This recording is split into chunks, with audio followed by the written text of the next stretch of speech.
didn't have to do this, did you?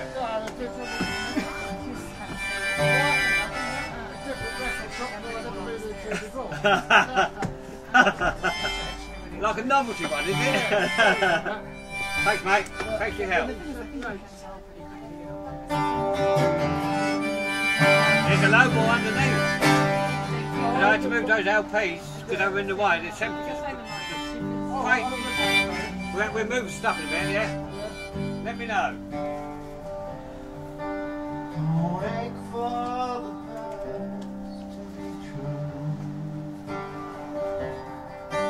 Don't wait for things to come to you.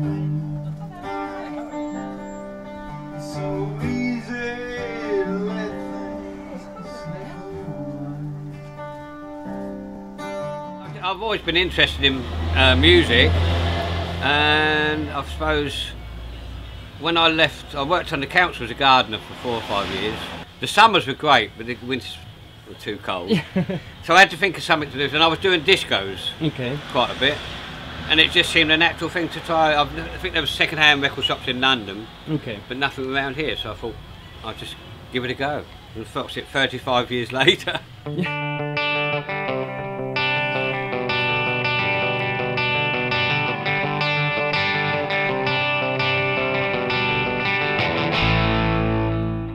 79, 80, and it was a bookshop, big bookshop in Sydney, and above it, on the ground floor, and the top floor was all posters, but the posters were just in piles all over the floor. So it was all one afternoon, a hot afternoon as you can imagine in Sydney, just going through the posters, and I came up with the Hendrix and the Doors poster, and I'm quite pleased I did, really, because they've been on the wall ever since, and they're the most people talk about those posters more than any other poster, and they've got people always offer me sort of silly money for them. Yeah. Yeah, but I wouldn't sell them really. These posters are not for sale. No, no. Like that one there as well. Is a friend of mine who writes about reggae. He went out to Jamaica. Apparently, it's a famous street in Jamaica called Hope Street, where all the record shops are. And he's a famous reggae artist. I think he's called Dr. Ali Montado, and one of his LPs is called Best Dressed Chicken in Town, because if you look at the way he's dressed, it's quite something, isn't it? And I just like the interaction with the little girl. It's quite a nice photo, and he gave me that, so I was quite pleased that he gave me that.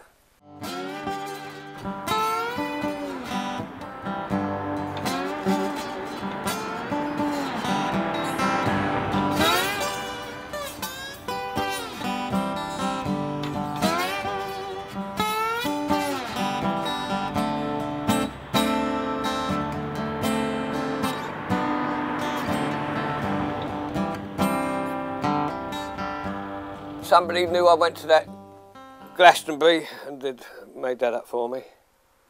They knew I've been to lots of Glastonburys, and they just did a collage of all the people they liked, all the people they knew that played at Glastonbury over the years. So I thought it was quite nice of them to do that for me. And the drum kit, somebody brought that in for me. I think it might be somebody switching it on.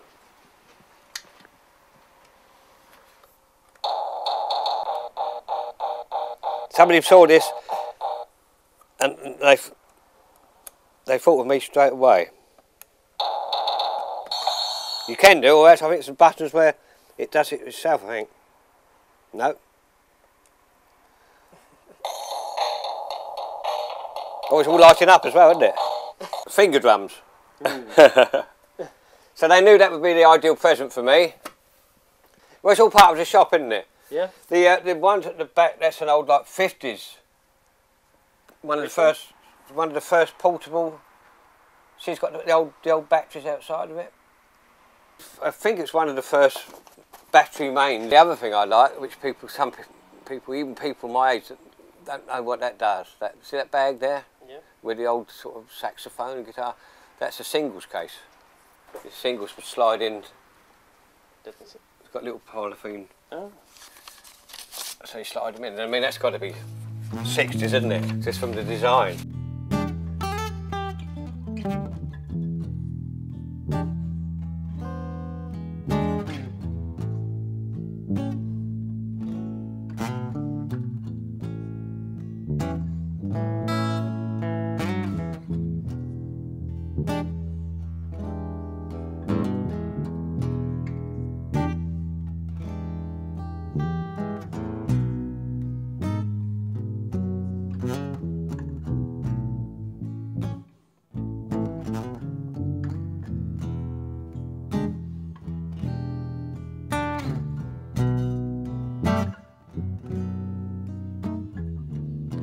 I want you to reconsider, baby. Think about all the good things we had. That's my son brought that in from when he went to the Isle of Wight Festival. That's a special, so when it come down, that's a special beer that they make at the Fairport Convention, and the brewery makes a special beer for them. But Wadworths do a special beer. So I thought that's quite worth keeping, isn't it? Mm-hmm. And other things, people bring them.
Left up. Cheers, well played. Mr. Blue Sky? Yeah, there was a cream single on top of it. I just left them on.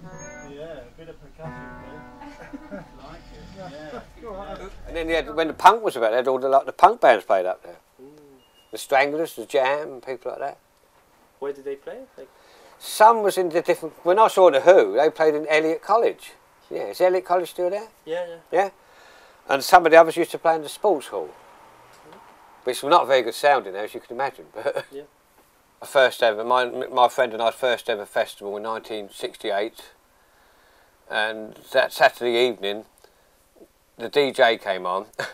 Not that we did this. The DJ came and said, "Right, in an hour's time, it's Jimi Hendrix Experience. So now's the time to drop your acid." But that's irrelevant, really. But I just thought it was quite funny to say that. But Hendrix came on, and he just blew everybody away. It was fantastic. And then on the Sunday you had which was quite civilised, a folk afternoon. People sitting in deck chairs, watching the stage. And that had people like Donovan, Al Stewart, Roy Harper, Alexis Corner, that was good. And then the evening had the blues evening, which was Fleetwood Mac and the Chicken Shack, Champion Jack Dupree, Taste. So it was just a great festival, and just great to see people hanging around together, no trouble. Just the general vibe was great.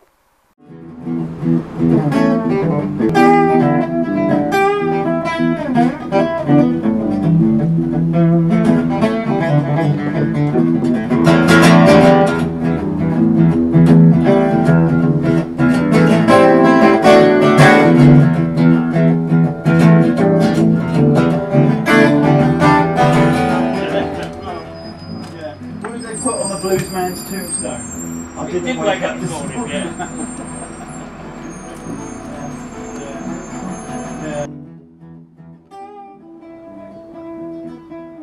Decades, okay. And then alphabetical, unless it's people that people really seek, like Beatles, Hendrix, The Who, Stones, those sort of people. I try to keep them separate. Mm. And then I try to do it in the type of music sometimes, as you can see, like punk, reggae, soul, Elvis and Cliff, a bit of rock and roll together. Never find what I'm looking for. so they say. Bob and Scotch firewood. 1 year. 31 years. 32 okay. years in May. Before that I was in Whitstable from 75 till 79. Very small shop called Rock Bottom. We jammed as many people as we could in the shop because it wasn't that big a shop. Okay. And it's along a narrow road called Harbour Street, which is a one-way street. It's not very wide. And so the number of people were outside the shop listening or trying to get a look at the band. And what was the band? I can't think what they were called. Oh, Obscure Liqueur. Is it a local band? Yeah, my friends. Okay. And it was their suggestion that they play in the shop for me on my opening day. Okay.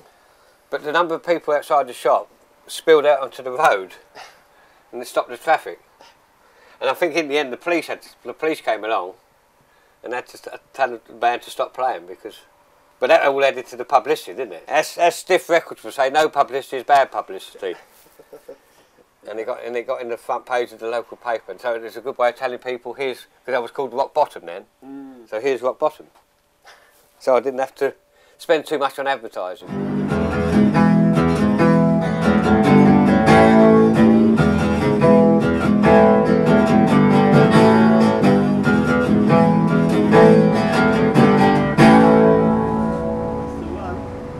At Radio 1 Radio 1 used to do a road show in the summer for about 6 weeks in the school holidays around different resorts, different places in England, and apparently they gave those Radio 1 radios out to people, which I didn't know till somebody told me a couple of years ago, but I just like the uniqueness of it being in the shape of a one. And it's always been on the verge of a crisis, but somehow I just managed to keep going. So over the years I've just accepted that I might struggle for a week or two and then I might have a couple of good weeks, and it's just managed to keep, as we say, ticking over really. So quite lucky. I mean, I knew I wasn't going to make a fortune, so I've been lucky in that respect, but as long as I could just pay my bills and have enough to eat and maybe a few beers, then that's it. So yeah, I can't remember any time when I felt suicidal over the shop, let's put it that way.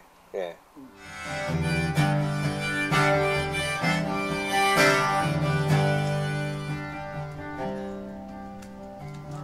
Wait for the past to come to you. Don't need to wait for things to come true. So easy to let things slide away. While you're worried, don't forget about today.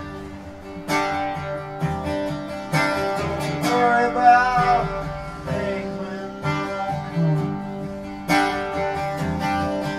Don't worry about a shadow on the sun. Don't worry about the small things going on. Worry about tomorrow when it comes. Worry about tomorrow when it comes. Worry about tomorrow when it comes. Okay, Bye, Jim. bye-bye.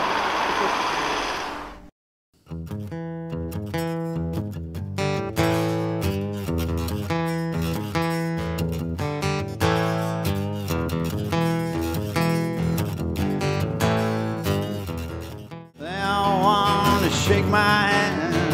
They all want